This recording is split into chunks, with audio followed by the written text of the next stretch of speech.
I'm Coach Tarek. And I'm Vanessa. We are your movement experts, and we are here to educate health and fitness professionals with the tools to create real change for and within the industry. Have you always wondered the difference between preventative health and fitness, and really what makes a holistic practitioner excel in this domain? My name is Tarek, your host for this episode. My guest today is Dave Liow. Dave Liow has had over 30 years experience in the health, wellness, fitness sector, both from an academic front, where he was a former lecturer, and he's an exercise physiologist who now has a practice that's been going successfully on the Gold Coast for the last 10 or 15 odd years. And he's world-renowned in what he does. His expertise really is synergizing the idea of preventative health and fitness. I hope you enjoy this episode. Check out FTI's latest offer, which is 15% off of any of our online courses. Simply go to www.functionaltraininginstitute.com and input PDM15 at cart checkout. Hello, everyone. I do have a good friend and a movement expert on as our special guest. Looking forward to interviewing him. It is none other than Dave Liow. Welcome to the show, Dave. Thanks, Derek. Great to be along. Yeah, what's happening over there in sunny Queensland for you? Well, it hasn't really been that sunny. I'm from New Zealand, and it feels almost like New Zealand weather. You'll be walking along, it'll be blistering hot, then all of a sudden it rains on you. Yeah, so the last 3 weeks have just been crazy spatterings of rain, which you can't predict. So it's been a lot of fun, but it's been hot. But I can't complain. You're probably in Samui. It's even hotter where you are. It is indeed, yeah. I'm tucked away in some air-conditioned office, but I do practice my healthy habits too. I don't get stuck in the office. Now, I've known you for a number of years, if not like at least 10 years, initially through the cricket days with Owen, and we struck up a good friendship, and I met you through certain mentorships. And then, you know, you're a journeyman, much like myself, through presenting at conferences and educating, and you've been doing that for such a long time. What keeps you going, mate? Because I'm old. Because you're old? Are you saying we're old or just...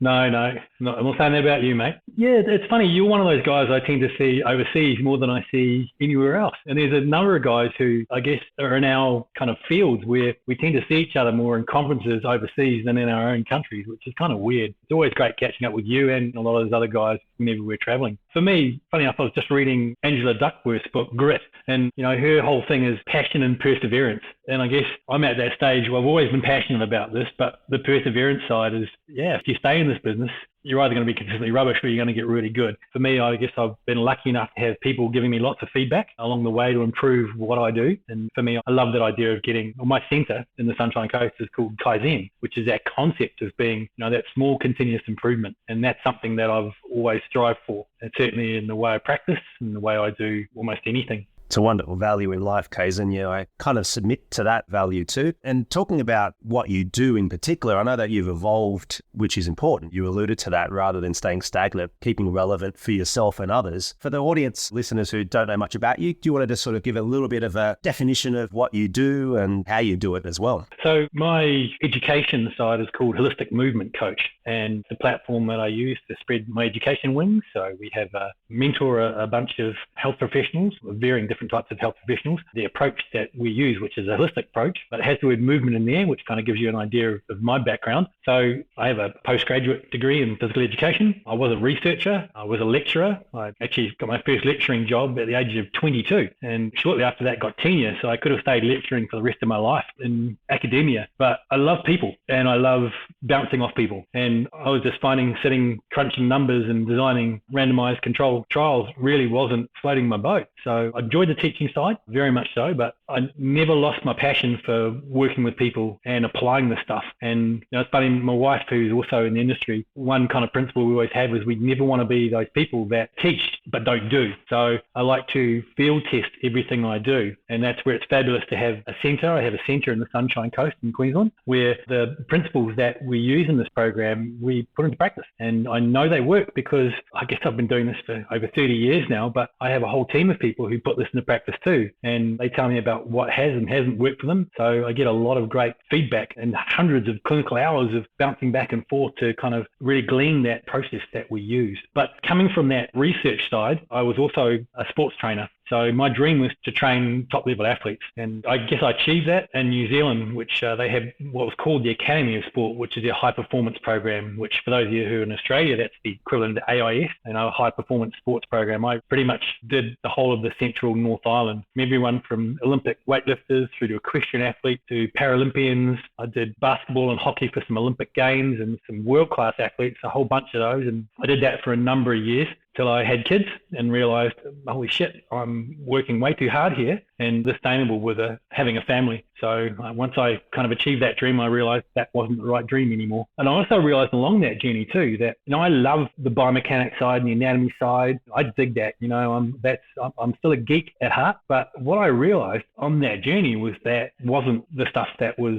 making a difference to a lot of these people here, that people aren't just joints and kinematics and kinetics and resultant forces. Unfortunately, they've got this thing up here and this thing here and a gut and emotion and all these other things. So kind of realized that my journey was really incomplete and I needed a whole lot more tools. So I guess that's where the holistic side came in, where I realized that I was only doing part of a job. So I needed to expand my knowledge and create a model where I could kind of put that together and help people get healthy. Brilliant. Yeah. That's excellent. Enthralled, even though I've known you for such a long time. Ken Wilber, the philosopher, talks about stages of development and across these lines of intelligence. And one of those is your physical education or awareness, if you like. So the somatic line. And there are 3 different stages. And it seems like you've definitely transcended the mechanical kind of outlook of bodily functioning and being quite mechanical and being a bit more holistic, which is fascinating. And in fact, we'll dive into that a little bit now, Dave, on the semantics in particular of what holistic really means, the holistic approach to health and fitness, which is the title of this podcast. Do you want to sort of start with that and dive into your perspective of what really holistic means? Yeah, funny enough, in our level 1 intensive, the first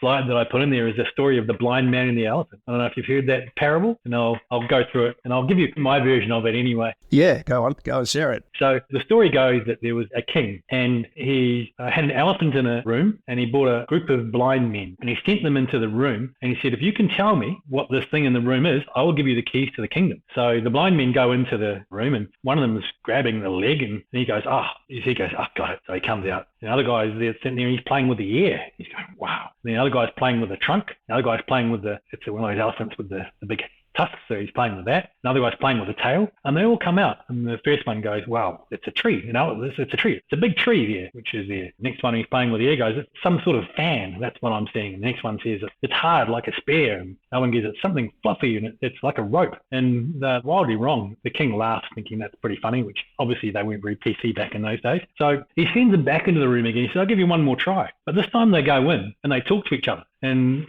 this guy says, well, this bit here, it's definitely like a tree. And this guy goes, well, this is like it's a flappy thing here and like a big leaf. And they talk and they discuss, what could this possibly be? And they come to the conclusion, they go, you know what? We put all this together. It's an elephant. So they come out of the room and they tell the king it's an elephant, and he loses the kingdom. So it's that idea of not just looking at the single components, but looking at how all those different components interact to give you a full picture of what you're looking at. In reductionist medicine, which is a fantastic thing, if you get hit by a car, don't call a holistic movement coach. You want a specialist that can help you look after that broken pelvis or how to heal that artery that's been cut. But unfortunately, that reactive medicine and that reductionist medicine, when it comes to prevention and looking after our health, that's not the right model. It's too reductionist. We need to look at how all these things interact, and everything interacts. I was just kind of I was listening to a podcast on my way home today, and I guess on inflammation. And I'm talking about the influence of inflammation on the gut and how that affects the brain, and then how that affects people's mood, and then how that affects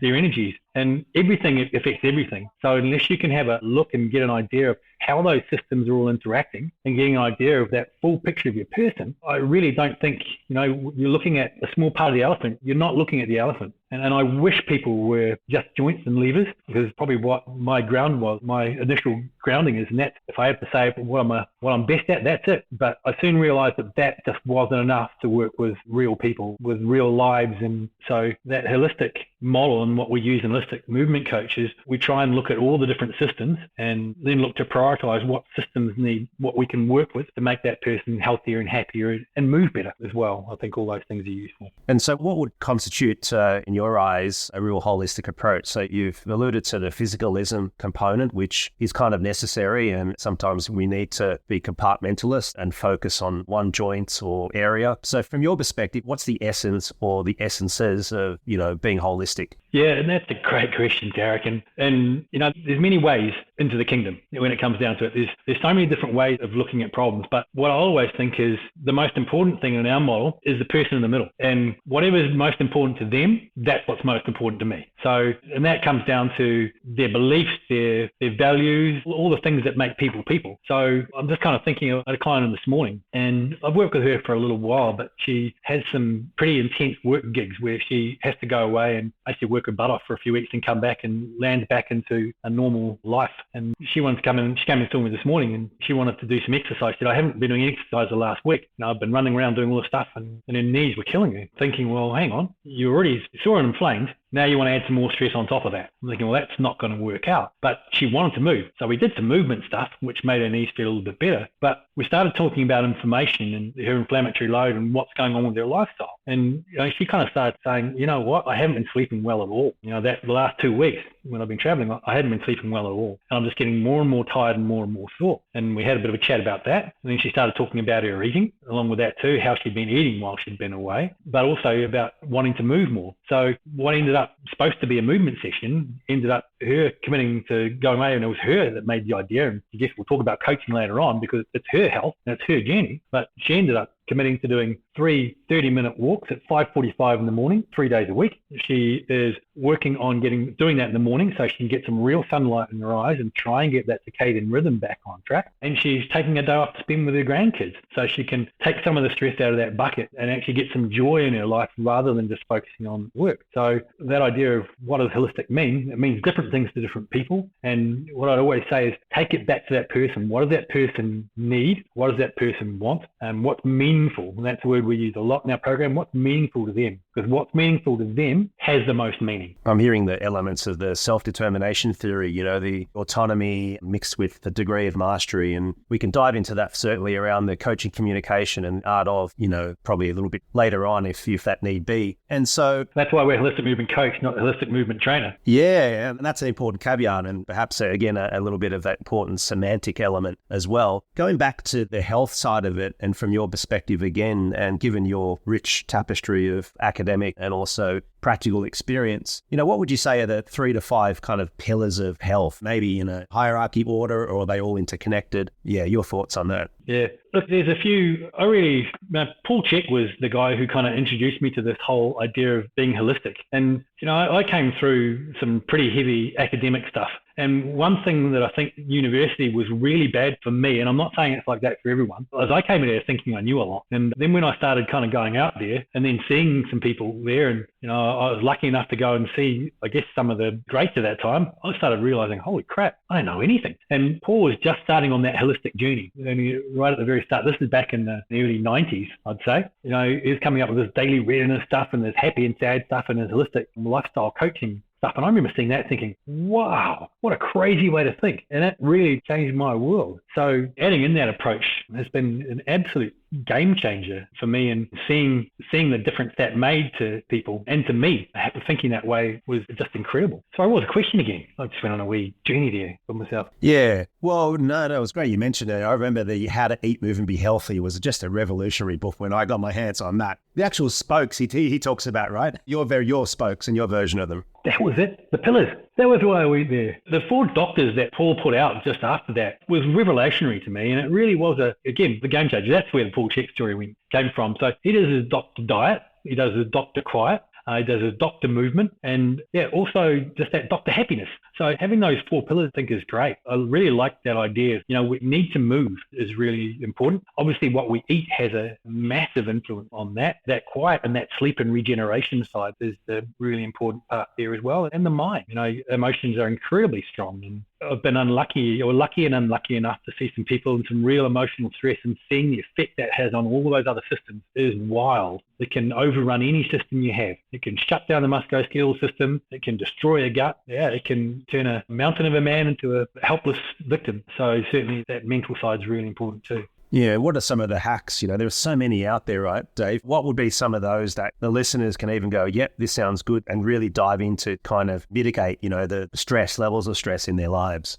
So stress can come in any form. And, what's crazy about the way humans are designed is it has only one reaction to stress. And it does not matter what that stress is. That stress is the reaction to stress is all about cortisol and noradrenaline being released and that sympathetic nervous system firing up. And that's it. Doesn't matter what that stimulus is. That's your reaction. And that can be eating shitty food. That can be an argument that you have with your partner. That can be realizing that someone's hacked your computer. That can be someone cutting you off in traffic. It's all the same. So we've got lots of ways of all that. And what we talk about in holistic movement coach is that concept of that stress bucket. So when that bucket overflows, that's normally when the symptoms appear. And that stress can get filled up by a number of things. And if you've got a structural deficit, let's say you have a structural scoliosis, or you have hip anteversions or retroversions, structural ones, or tibias, or you're ill, you have a chronic illness, well, that stress bucket's filled up quite a lot already. So it doesn't take as much to overflow that bucket. So stress is stress. Doesn't matter where it comes from. In terms of what's wonderful about this bucket, though, and keeping with that analogy, is you've got a tap at the bottom, which you can let some of that stress out and take that level down. So I think that's a really neat thing that we have. So often I'll talk about, what brings you joy, what makes you happy, what makes you feel good. I've got my client who's going away with her grandkids on Friday. She's taking a day off. I've had people who have done singing classes, dancing classes, learned to play the guitar. People have gone shopping, caught up a friend and gone shopping because that makes them feel good. So putting those sorts of things in is really vital. But in terms of those big pillars there, one of the ones that, as you know, Tarek, one of the areas that I've done a lot of speaking on is sleep. And that one there was because I was seeing so many people not adapting to exercise and staying in a state of a catabolic state. So sleep is the ultimate regenerative tool, the ultimate. So there is better than steroids. And that's actually I titled one of my talks that it actually got accepted. I was a bit worried it wouldn't. But it's incredibly regenerative. So sleep is a really big one. Now you can also add some other recovery and regeneration tools with that, but sleep is absolutely huge. I think one of the mistakes that we think about is we often think that sleep is like a power down button on your computer. It just turns off. But that's not the case. Sleep is a very active process. It's kind of like in your supermarket. If you've got a really busy supermarket and they close the doors at the nighttime, you think, oh, that supermarket's shut. No, it ain't. There's cleaners running through there. There's people restocking the shelves. It's going nuts there. People have stopped taking, figuring what they need the next day. That's what sleep is. It's the busiest supermarket you've ever been in after hours. So there's cleaning that cleans out your brain there. You've got your brain activity, especially in that REM stage of your sleep, which is emotional regeneration, as busy as your brain activity when you're awake. So there's so much that happens with sleep. So sleep a massive one. So I always say, I don't care what program you're on. If you've got a great diet, you've got great exercise, if you're not sleeping, we're in trouble because you've got no regeneration. Suffice to say, we need you back on. We need another talk on sleep alone. Yeah, and that became, when I started seeing that, that's when I decided I'd better up my game in the sleep department and learn more about that. And I'm lucky enough that I've got a group that trust me on their educational journey that come with me when I decide to explore something. One of the best ways for me to learn something is to teach it. So I basically find every good resource I can on sleep and all the research, and I compile it and think, how can we measure it? How can we assess it? How can we improve it? What does the science say? How can we do this? And then we trial it. In my level 2 of my program, which is in the first full-time year of study, we have very heavily, sleep is massive in that. It's got a very heavy sleep component where we learn how to measure sleep. We have medical grade sleep devices where we measure sleep in people, and then we learn how to make interventions that work with that. So sleep has been really important. And it's an important one for me. I have positional sleep apnea. So my brother and my father are the same. If I lie on my back, one of the things when you go to sleep is defined by muscle relaxation. So the muscles that hold your jaw in place, when they relax, if you lie on your back, your jaw goes backwards and your trachea or your windpipe is about the thickness of a straw. So when that jaw recedes back, it actually cuts off that airway. And for me, that makes me snore. And there's been a lot of research looking at the effect of snoring on long-term health, and it ain't pretty. And I was a pretty heavy snorer. So part of it was for my own health and my own journey. And then I started seeing what a massive problem sleep apnea was as well. So there went another lot of research and off we went. So sleep is a really big one in terms of a hack. Another long answer, sorry to you, Tarek. No, brilliant. Sleep, yeah, that's interesting, isn't it? Like these hacks, though, can be formed into our very own habits, these healthy habits. And some of those, which I do in the morning, is a breath routine and a stretch routine. And then sometimes I'll do a cardio kind of workout and I'll cycle that. And I think if people can adopt their own, as you said, it's going to be, I believe, autonomous, and they can do at least something, whether that's 2 minutes of a type of breath work, intentional, conscious style breathing, coupled with stretching that would suit them. I think that really, for me, at least makes a difference. And so did you want to talk to that around kind of, what I call high performance habits, in daily life? Absolutely. I'm massive on my routines, and traveling upsets those routines. I love traveling, but I can't wait to get back into my routines as well, because things that we consistently do that make you who you are. So if you want, a great saying that I picked up from a mate of mine, Lisa Tumity, was, consistency trumps intensity. So I always kind of think, you don't brush your teeth furiously for an hour and go, yeah, dental care, done. It's 2 minutes, twice a day is how you do it every day. So it's that consistency that makes the difference. And I'm not interested in what you do once. In fact, from an exercise point of view, what you normally do really intensely for a short amount of time is normally what injures you, because you've done too much too soon. So it's consistent habits like what you were talking about there, Tarek, with your morning routine. For you too, I know that's not just physical. I bet that sets your state up for the day as well. And, moving is so important for that. We are creatures of movement. And again, that's part of holistic movement coach. We are designed to move. That helps the gut move. We are literally the only animal that has to push shit uphill. We have an ascending colon. So that movement helps the gut move. The research on anxiety and depression with movement and exercise is amazing. That low to moderate intense exercise too is incredible for inflammation. Systemic inflammation. So, we're designed to have some movement in our lives. Couple that with the morning sun, well, then you've got that circadian rhythm thing going too. You get some natural sunlight, hopefully in your eyes.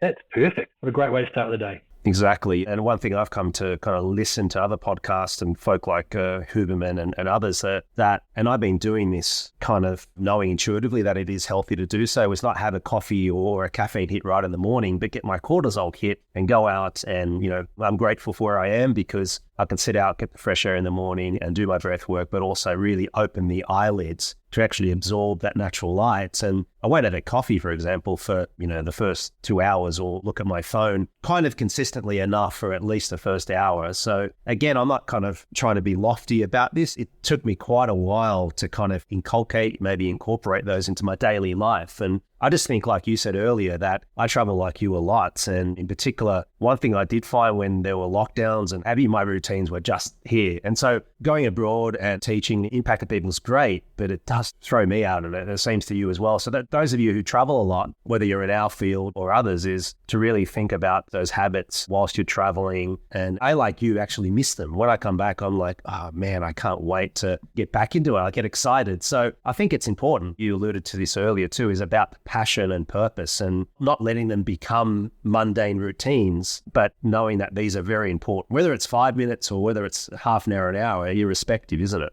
Well, I say this is who I am. These things are me. That's what makes me me. So to not do them would mean not being me. That's not acceptable for me. Interesting what you're saying about caffeine there. And I was just in the process of writing a post on this. We do a lot of detoxification work as well in our program. When I kind of looked at the toxicity levels of a lot of the folks that I work with, I did a lot of consulting for business owners, and particularly those guys who are in construction.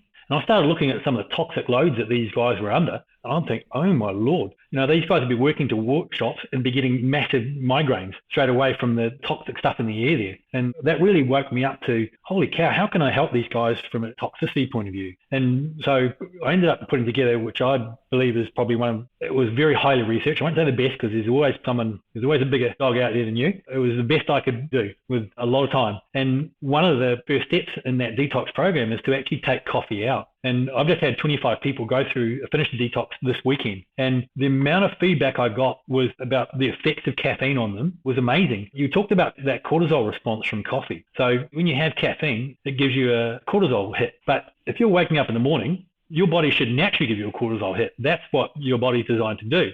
So if you need to prop that up with caffeine, you are effectively not letting your body do its thing. You are creating a cortisol hit. And there's a lovely saying, and I don't know who said this first, but Caffeine doesn't give you energy, it steals energy. And it steals energy it ends up stealing receptors in your brain and blocking them and stopping you feel, adenosine receptors, stopping you feeling tired. So it masks tiredness. So you're fatigued, but you're masking that, okay, with that coffee, which gives you some sort of anti-fatigue factor, but the fatigue's still there. You're just masking it. So when you come off caffeine, and that's what we noticed in that first week, man, I had some people who could barely move. They were beaten up so bad, and they didn't realize what a crutch coffee had become to them. Because you have that caffeine, then you don't sleep well. So you have more caffeine to wake yourself up. You get tired, so you have more caffeine, and you're constantly stealing that energy. But a lot of them have stopped drinking coffee after that. They go, I did not realize just how bad it was. And I got nothing against having a good cup of coffee once a day or whatever, but just be careful that, and I do this with alcohol, I do this with anything. I try and take it out and make sure that it's not a crutch, or it's not owning me, that I own it, so that you're in charge. Not the caffeine, not the beer, not the Chardonnay. You're in charge of how you're feeling and your state.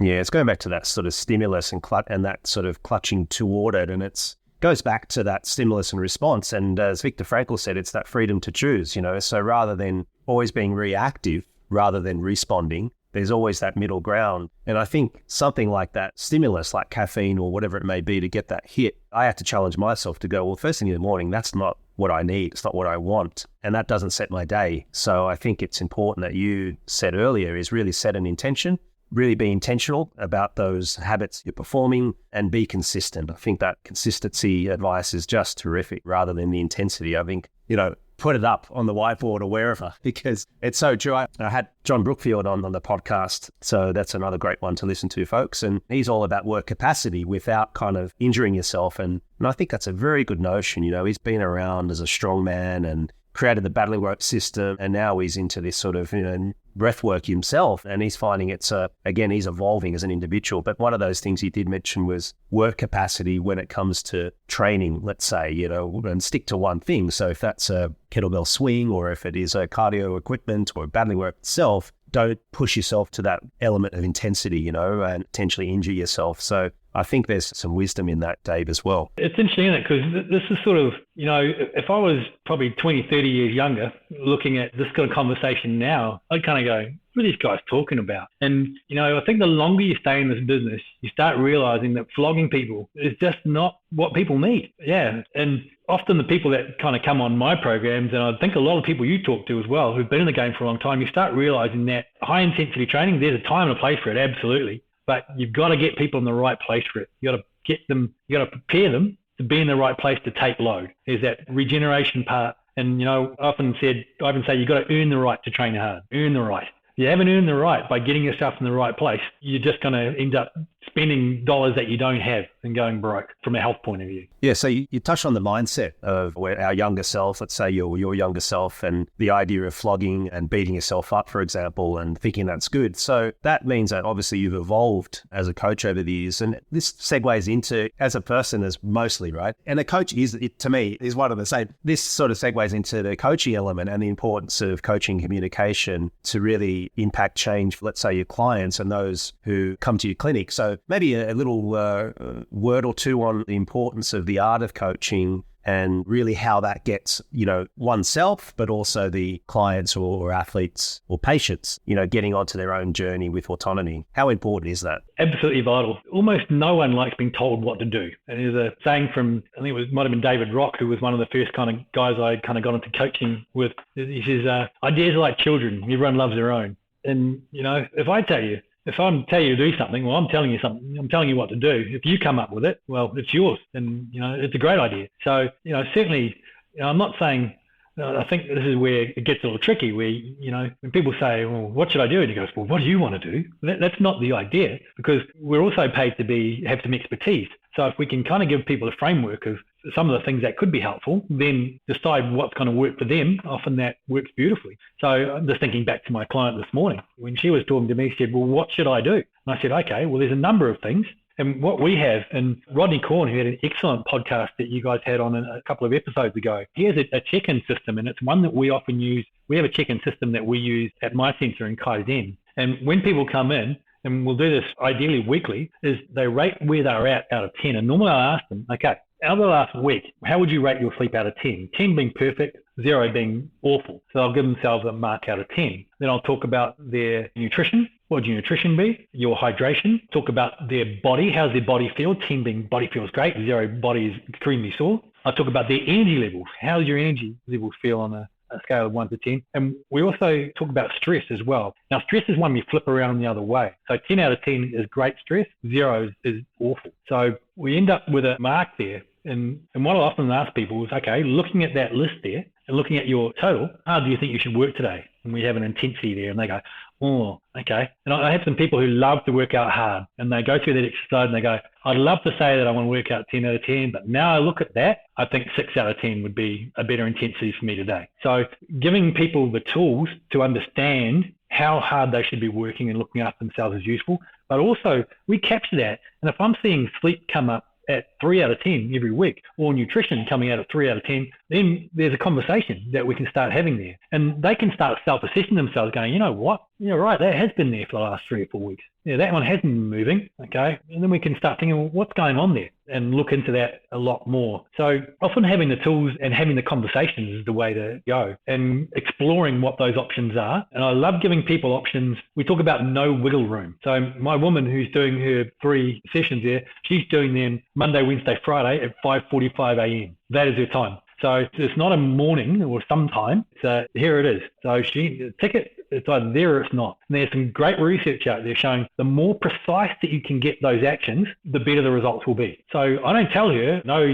you're going to exercise only 6 days a week and I need it at 5 a.m. I have no idea what her world's like. So for me to go in there and say, this is what needs to happen in your world for you to get this sorted, I've got so many assumptions going on there that it pains me to even say those words. So if I kind of give her the ownership of that and she comes back to me and says, well, this is doable. Look, in a perfect world, maybe more than 3 would be great, but we don't live in a perfect world. That's the world she lives in. That's what she can commit to, and she believes that she can succeed in that. And I want success.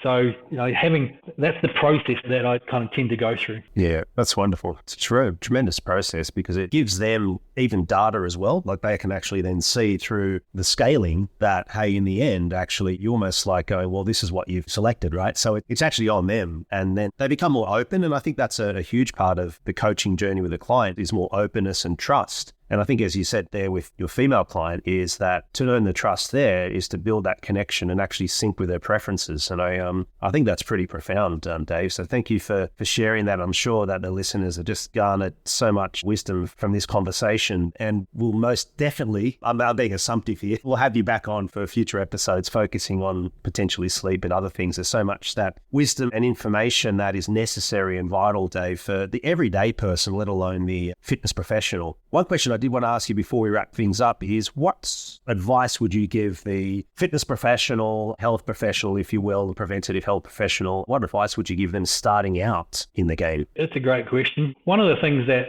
I think is scary for people is there's a lot to learn. I'm constantly sitting there going, oh, Lord, here's a whole other field that I need to learn about. But get yourself really grounded somewhere first. And mine was movement. That's where I think I got more comfortable in. I'm not saying there's still a hell of a lot to learn there, but I feel like I can do a reasonable job in that space and then branched out from it. So it's like juggling balls. You don't suddenly pick up 6 balls and try and learn how to juggle 6 balls. You learn to catch 1, then maybe 2, then 3, and add it on. So don't feel you have to learn it all at once, but be curious enough to go on the journey as well. So a lot of my journeys have been really sparked by the clients that I've seen, and I've realized I need to learn to help them better. I need to up my game and go exploring here. And also my own stuff, like my sleep journey. I realized this is an issue for my own health. So I'd better find solutions, because if I want to give it out, I better be able to take my own medicine here, and I better have it to give it. So yeah, be curious enough to investigate and grow. Yeah, that's terrific, because it brings it back to the person leading by example before they go and embark on that particular journey of garnering knowledge and really being specific and maybe purposeful in that pursuit of knowledge. And to that end, Dave, we really salute you and thank you for being on the show and providing some tremendous insights. So thank you very much. And finally, how would they find you? What's your handle on social media? I'm pretty awful at social media. Luckily, I have some Some of my team are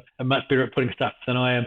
So I'm more of a Facebook guy, again, showing my age. I prefer Facebook. Instagram confuses me a little, but I am on Instagram a little bit. Mostly I put things that I find amusing on there more than anything else. So I have got a holistic.movement.coach, a bit of a mouthful, or Dave Liow 101 if you want to have a giggle at some of the things that I find amusing in life. I'm Dave Liow. You can find me on Facebook as well. But website has got some bits too, which is H for Harry, M for Margaret, which is my mum, -coach.com. And you'll find some bits on there about what we're doing and where we're going and what we're teaching and that kind of jazz.